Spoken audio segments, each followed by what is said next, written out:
A trauma injury is defined as something that happens suddenly due to an accident or maybe even violence. But even though that initial event could be brief, an injury can have lasting impact. Dr. Christina Captain is a doctor of acupuncture and Eastern Asian medicine, and she is here to explain how non-traditional methods can help with this. Good to see you. Good to see you too. What kind of lasting impacts are we talking about from maybe something that happened briefly in the past? So imagine this. Something happens in your life that you just cannot digest. You just cannot process it. It won't go down. It's like eating food that's bad. You don't want to swallow it, right? So trauma can cause you to not be able to even swallow or eat. It can cause physical manifestations like pain or migraines. It can cause you extreme anxiety and insomnia. It can cause a plethora of things. And some of the little weirder things like not being able to swallow or having a weird sensation in your foot or not be able to move or talk, maybe mutism even, these are all traumatic events. And they can also be sort of hidden, you know, where you're not able to express these events. And if you're not one to go do talk therapy, you may not ever be able to get those emotions out. And they just cause you physical problems and emotional, mental problems for a long time. So in terms of conventional medicine, it sounds to me like a lot of people probably go to the doctor and say, well, this is wrong with me, and then they can't find anything. Exactly. And what happens. How is that? What is the testing that happens there versus what you can do? What's the difference? So, for example, in someone who can't swallow, let's say, for an example, and as a speech pathologist prior, still licensed in the state, I can tell you that testing is a modified barium swallow, where you're going to take a little bit of food mixed with barium, and we're going to x-ray, we're going to watch it go down, it's under fluoroscopy, watch it go down and see if there's any structural issues or functional issues. So someone comes with an issue of not being able to swallow, feeling like there's something stuck in their throat, can't just get it down, tightness, they're going to do a modified barium swallow and they're not going to find anything. So structural issues don't exist. You can go to a neurologist, you can have an MRI of your brain, there's no problem in your brain, you don't have a tumor, you don't have all this other problem. Where does the problem lie? It's not something I can see in an imaging study. So if it isn't structural, then it sort of gets dismissed, or you get sent home, or functional. And then, so what are you able to do, even though we can't see it, you obviously believe and understand it exists? So what's so exciting? Two reasons, right? One, traditional Chinese medicine or Eastern Asian medicine is really looking at patterns that really conventional medicine doesn't look at just yet. So at the Sarasota Center for Acupuncture and Nutrition, we absolutely integrate everything together. So we look at imaging and say, okay, that's all ruled out. There's no problem here. So now let's look at what else could be causing this problem.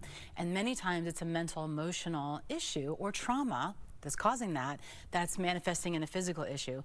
For example, in Chinese medicine or Eastern Asian medicine, we know that the liver, nothing wrong with your functional liver, with your actual liver, but there's an emotion of anger, resentment, or frustration that can actually tie up the system and almost strangle it. So it doesn't allow all of our, you know, electromagnetic forces to move, the lymphatic system to move, circulatory system. So we feel as if we're strangling. So acupuncture in itself reduces that stress response to pain or stress. It reduces our sensitivity to it. It allows relaxation. It totally induces that, you know, and it also reduces this cascade of cytokines, which are this inflammatory marker that cause anxiety and stress. Not to mention, induces the production of endogenous opioids. What is this? This is the painkillers that we can make in our own body.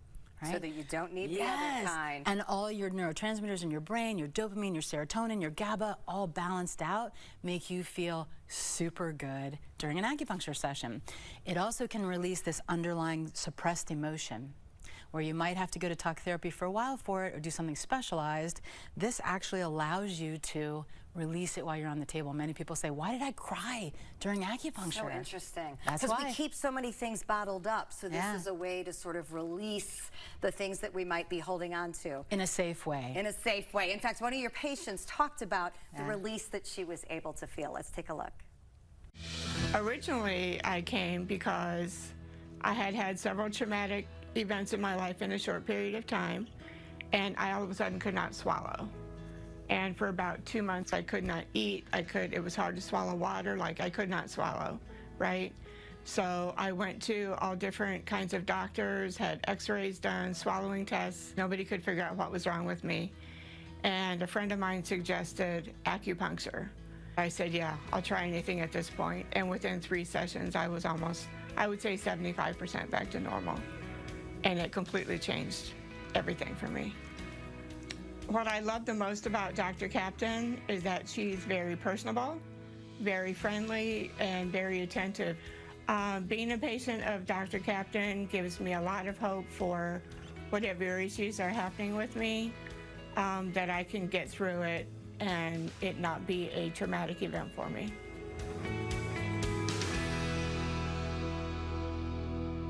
I'm never not amazed by the kind of many uses that acupuncture has, especially when it can kind of solve those mystery things. Right. So it's really great. It's a great option, and it's certainly a great option for anybody who has tried and exhausted many other options and been frustrated. So Absolutely. don't be frustrated. Check in with Dr. Captain. You can find her at the Sarasota Center for Acupuncture and Nutrition, which of course is scansrq.com.